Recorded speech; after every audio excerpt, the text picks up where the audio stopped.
Will we see one big euro pile-up in 2012, or do you think we're going to see a sequence of smaller crashes? I think there's three outcomes.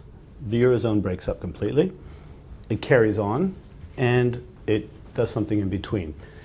Currently, it looks like the probability is 50% it carries on, with, let's say, Greece or Portugal leaving. However, the main beneficiary of the Eurozone is Germany. So I think Germany will eventually come around to conceding, if you will, to France and other countries, a little bit of leeway so that the euro stays together. So that's my base case. And how can investors, private investors, benefit from this sort of chaos in the credit markets next year?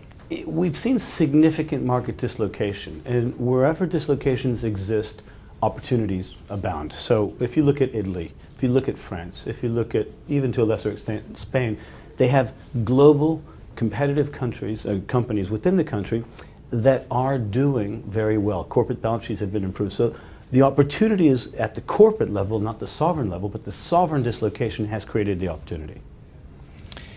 And with three approaching elections, the French and the German and, of course, the US, will they affect bond markets at all in Europe?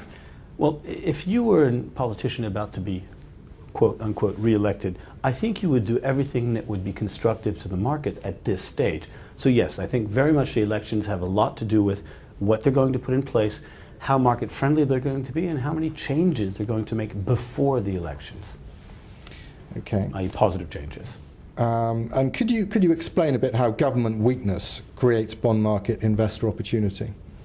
Well, if you take, for example, two corporations in one country in different sectors, let's take Italy. And sectors we like, oil and gas services, sectors we might not like right now, telecoms.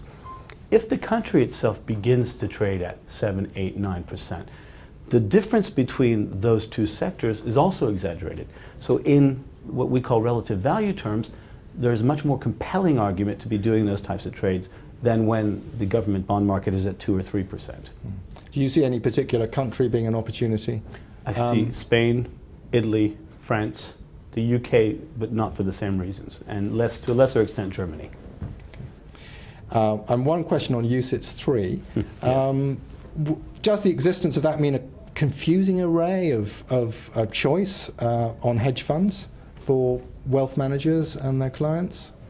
I think you have to vote, quote, as if you're an investor, you have to understand, first of all, what you're buying. So whether it's UCITS 3, whether it's called UCITS 2, UCITS 1, you have to understand the strategy.